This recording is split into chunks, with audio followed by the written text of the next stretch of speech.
ତୁମ୍ଭଙ୍କୁ ନିଶାରେ ନୀତି ନବ ନବ ଦେଖନ୍ତି ନକ୍ଷତ୍ର ପୁରୁଷେ ତାଣ୍ଡବ। ଜ୍ୟୋତିର୍ଲୋକବାସୀ ମହାମୁନିଙ୍କର ଜ୍ୟୋତିର୍ବିଦ ତୁମ୍ଭେ ନିତ୍ୟ ସହଚର।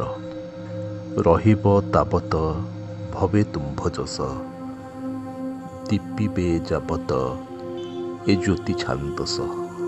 ଛାନ୍ଦସ ବିଧିର ଅନୁଷ୍ଠାନ ଚାରୁ ସାଧ୍ୟ ହେଲା ଜଣୁ ତୁମ୍ଭ ଗଣନାରୁ। ହେ ଉତ୍କଳ ମାତା ଯୋଗ୍ୟତମ ସୁତ ତୁମ୍ଭ ଯୋଗୁ ଆମ୍ଭେ ସର୍ବେ ହେଲୁ ପୁତ।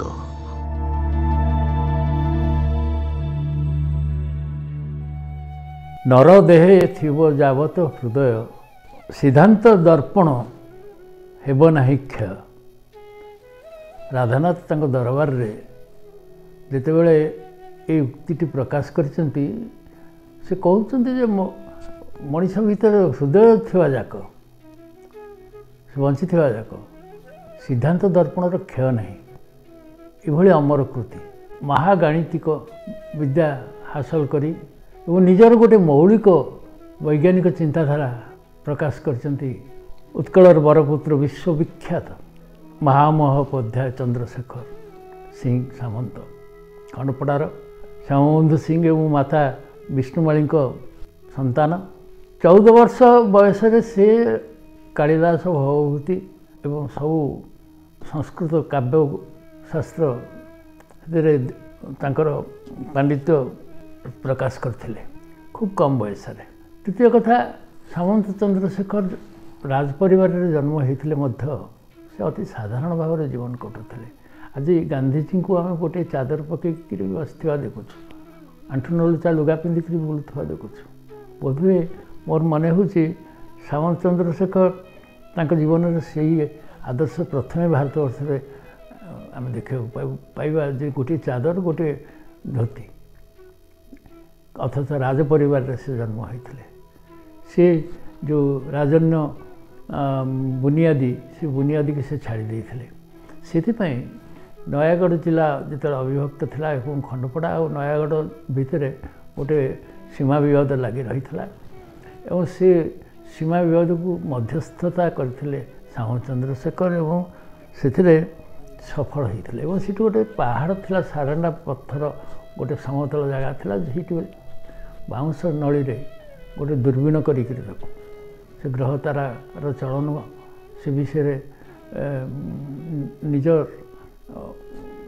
ଗଣନା ଆରମ୍ଭ କରିଦେଲେ ଏବଂ ସେଗୁଡ଼ିକ ଆକଳନ କଲେ, ଯାହାକୁ ଯୋଗେଶ ରାୟ ଯେତେବେଳେ ତାଙ୍କ ବିଷୟରେ ଜଣେଇଲେ ଜର୍ମାନୀରେ ତାଙ୍କୁ ଅନୁଦିତ ହେଲା ଏବଂ ସିଦ୍ଧାନ୍ତ ଦର୍ପଣର ଗଣନା ତାକୁ ପଦାର୍ଥବିତ୍ ମାନେ ବୁଝିପାରିଥିଲେ। ସାମନ୍ତ ଚନ୍ଦ୍ରଶେଖର ତାଙ୍କର ଗଣନା ଏତେ ନିର୍ଭୁଲ ଯେ ଆଜି ଓଡ଼ିଶାର ଘରେ ଘରେ ପରିଚିତ ହେଉଛି ଆମର ସାମନ୍ତ ଚନ୍ଦ୍ରଶେଖର ପଞ୍ଜିକା। ଏଇ ଯେଉଁ ପଞ୍ଚାଙ୍ଗ ସୃଷ୍ଟି କରିଗଲେ ସେ ତାକୁ କେହି ଅତିକ୍ରମ କରିନାହାନ୍ତି। ତେଣୁ ଓଡ଼ିଶାର ଜନଜୀବନରେ ପ୍ରତ୍ୟେକ ବ୍ୟକ୍ତିର ଜାତକରେ ଏବଂ ଆମର ଯେଉଁ ପର୍ବପର୍ବାଣି ଇତ୍ୟାଦି ସବୁ ଯାହା କିଛି ଆମ ସାଂସ୍କୃତିକ କାର୍ଯ୍ୟକ୍ରମ ସବୁ ହୋଇଚାଲିଛି ସେ କେବଳ ସମ୍ଭବ ହୋଇଛି ଆମର ସାମନ୍ତ ଚନ୍ଦ୍ରଶେଖରଙ୍କର ଏଇ ପଞ୍ଜିକା ଫଳରେ।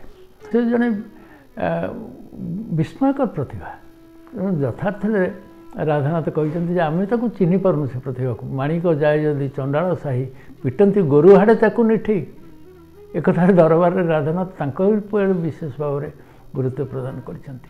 ତାଙ୍କର ଏଇ ନିରହଙ୍କାରିତା, ତାଙ୍କର ଏଇ ସାରଲ୍ୟ ଜୀବନଯାପନ ଏବଂ ପାଣ୍ଡିତ୍ୟ ଏବଂ ତାଙ୍କର ବୈଜ୍ଞାନିକ ପ୍ରତିଭା ଏଥିପାଇଁ ସେ ଅବିସ୍ମରଣୀୟ ରହିବେ, ଓଡ଼ିଆ ଜାତିର ଚିରନମସ୍ୟ ହୋଇ ରହିବେ। ଆଜି ତାଙ୍କ ଜନ୍ମତିଥିରେ ଓଡ଼ିଶା ସାହିତ୍ୟ ଏକାଡେମୀ ଶ୍ରଦ୍ଧାଞ୍ଜଳି ଅର୍ପଣ କରୁଛି। ଏକାମ୍ରେ କୋଣାର୍କେ ଯା କୀର୍ତ୍ତି ଭାସ୍ୱର ଯୋଗ୍ୟ ପୁତ୍ର ତୁମ୍ଭେ ସେହି ଉତ୍କଳର।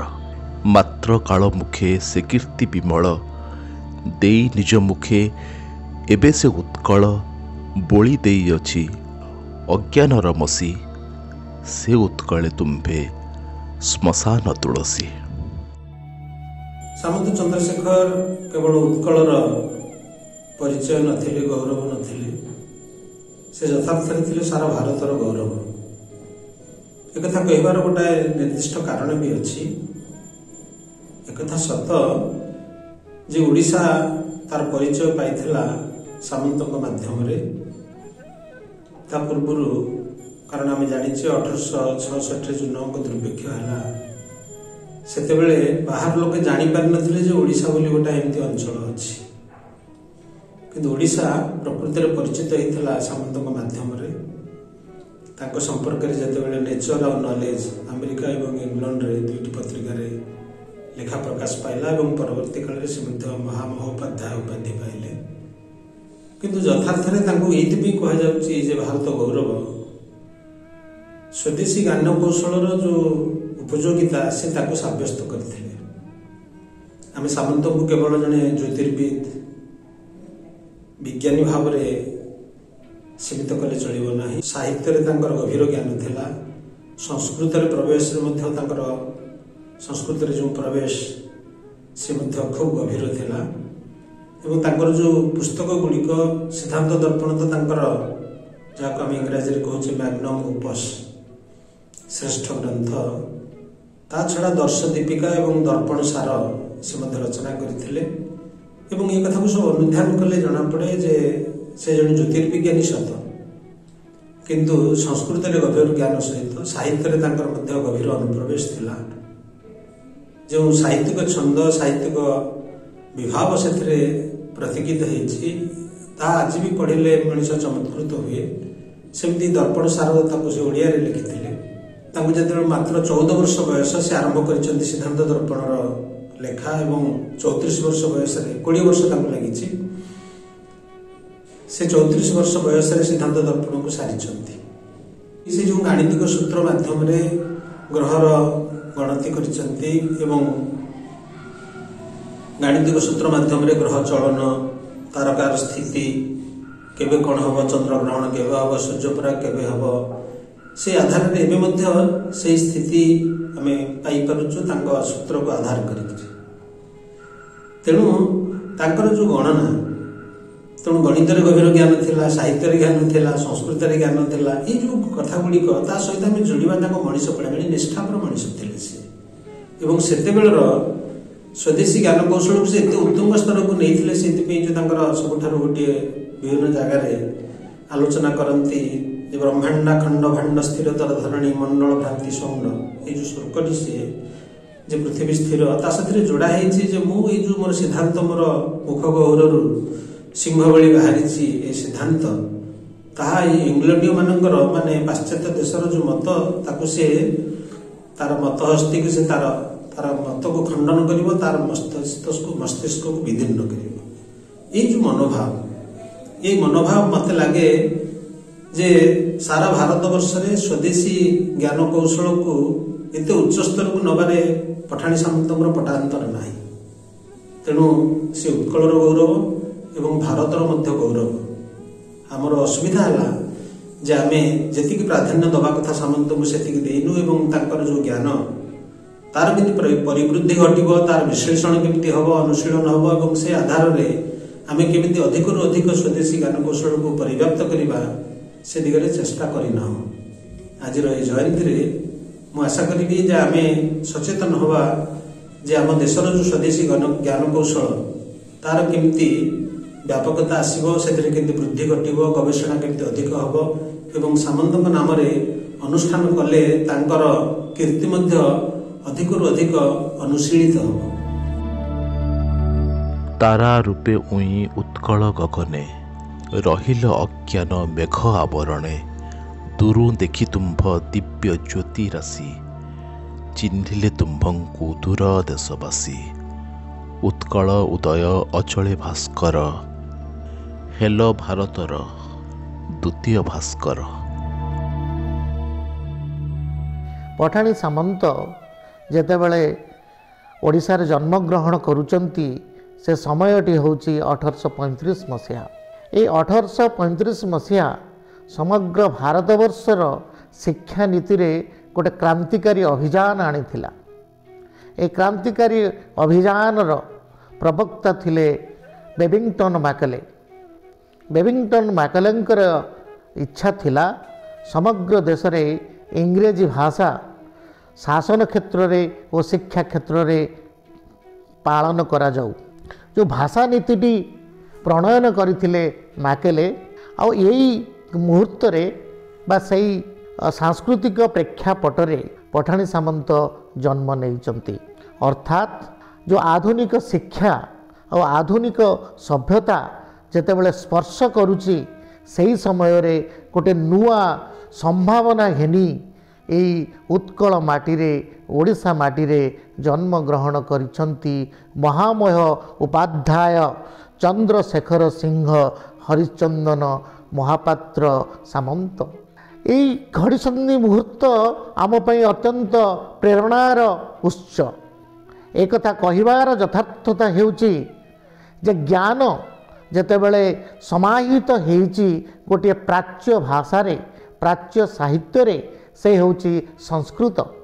तेणु संस्कृत साहित्य रे जो ज्ञान समाहित हेइची से ज्ञान को समग्र भाव रे पुंजी करी पठाणी सामंत रचना करुचंती सिद्धांत दर्पण।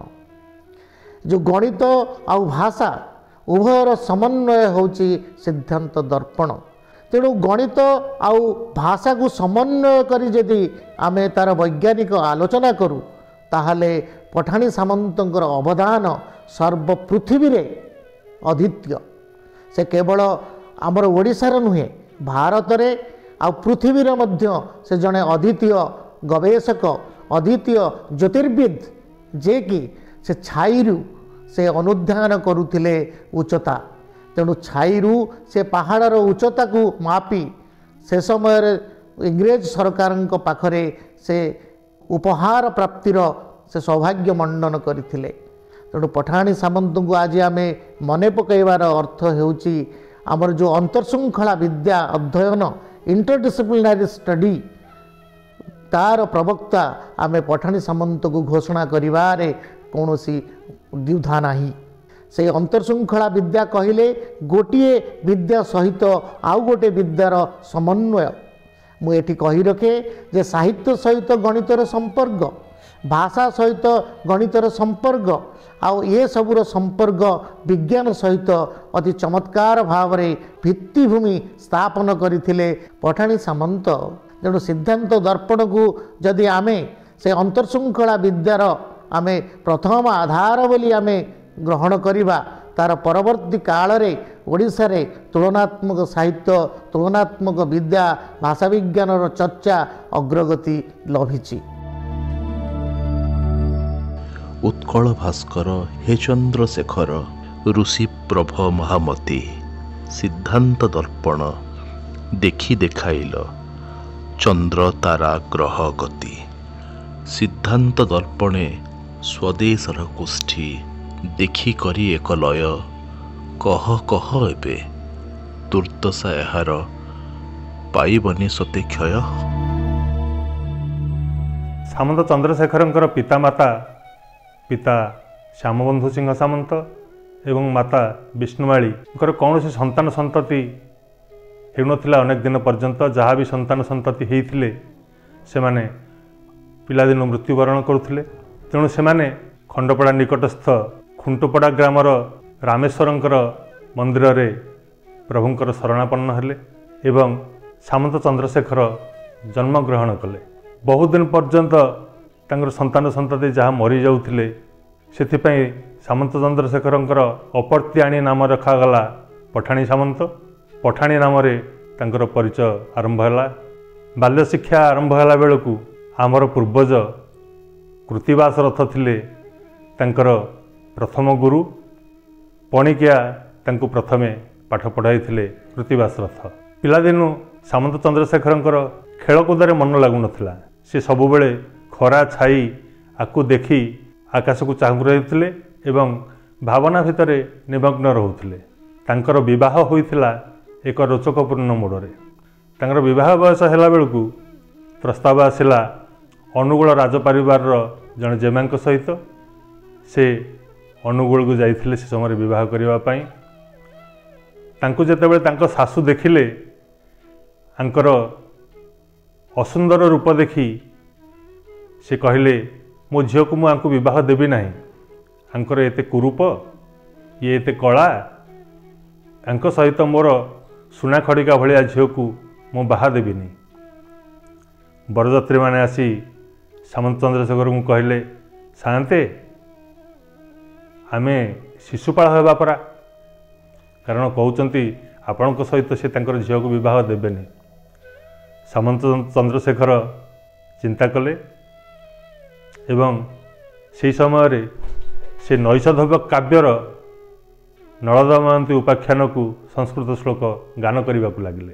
तांकर सुललित कंठस्वर तांकर उच्चारण गभीर ज्ञान देखी जेमा सीता देवी जे कि तांकर नववधू होगापाई प्रस्तुत होते से कहले मु ही आंको विवाह करी यही ही मो पाई सबुठारु योग्य वर तेणु सामंत चंद्रशेखर विवाह यहीपरि भाव में होइथिला।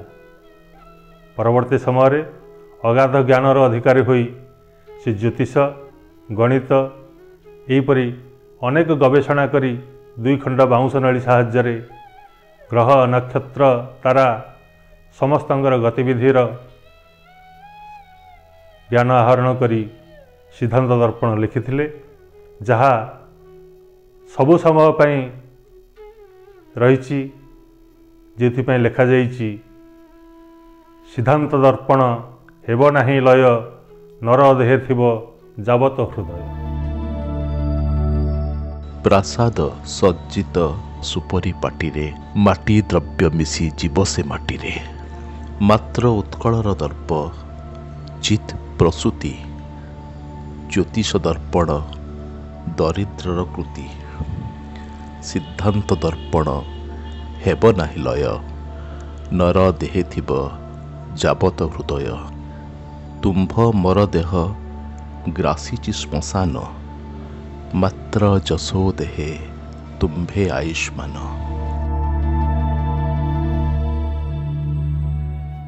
विश्वविख्यात ज्योतिर्विद महामहोपाध्याय चंद्रशेखर सिंह हरिचंदन महापात्र तुलसी दुईपत्रु बासिला भली पिलादिनु तांकर प्रचंड प्रतिभार परिचय मिलिथिला। मात्र 7 वर्ष बयसरे वर्णशिक्षा पणकिया रघुवंश कुमार संभव अमरकोश मेघदूत हंसदूत आदि एभली ग्रंथगुड़िक पाठ करी से ताको मुखस्थ करथिले। भास्कराचार्य बराहमिहिरंकर भली प्रख्यात ज्योतिर्विद मानकर सिद्धांत मान अनुसरण से करि पारुथिले। मात्र 12 वर्ष बयसरे ज्योतिष ग्रंथर विभिन्न विषय मान पाठ करी एहाकू मुखस्थ करी ज्योतिषर फलाफल मध्य से गणना करि पारुथिले। 14 वर्ष बयसरे विभिन्न सिद्धांत पोथी सबू पाठ करी से ज्योतिष शास्त्र संबंधी गवेषणा रत थिले। निज हाथ प्रस्तुत शंकुदंड एवं मानदंड साहाय्य मुक्त आकाश को निरीक्षण करी ग्रह और नक्षत्रर गतिविधि निरूपण करि पारुथिले। से दीर्घ 23 वर्षर पर्यवेक्षण एवं अनुसरण पर से रचना करथिले सिद्धांत दर्पण ग्रंथ।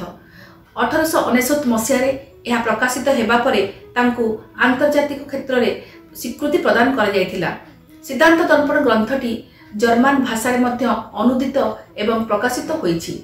ओडिया पांजीर भूल गणना को से सठिक भाव में गणना करी संशोधित करिथिबारु से बहु प्रशंसित एवं चर्चित मध्य होइथिले। ज्योतिर्विद्या रे तांकर असाधारण पांडित्य और प्रज्ञा पाई तत्कालीन ब्रिटिश सरकार द्वारा कटक ठारे एक स्वतंत्र दरबार आहूत होई 1894 मसीहा सेप्टेम्बर 10 तारिख दिन तांको महामहोपाध्याय उपाधि रे भूषित करा जायथिला। आज तांकर पुण्य जयंती अवसर में ओडिशा साहित्य एकेडेमी पक्षरु श्रद्धा सुमन अर्पण करने सहित तांको श्रद्धांजलि अर्पण करूछु। तुम्भंकु निशारे नीति नव नव देखंती नक्षत्र पुरुषे तांडव ज्योतिर्लोकवासी महामुनिंकर ज्योतिर्विद तुम्भे नित्य सहचर रहिब तावत भवे तुम्भ जस दीपिबे जावत ए ज्योति छांदस छांदस विधिर अनुष्ठान चारु साध्य हेला जणु तुम्भ गणनारु हे उत्कल माता योग्यतम सुत तुम्भ जोगु आंभे सर्वे हेलु पुत।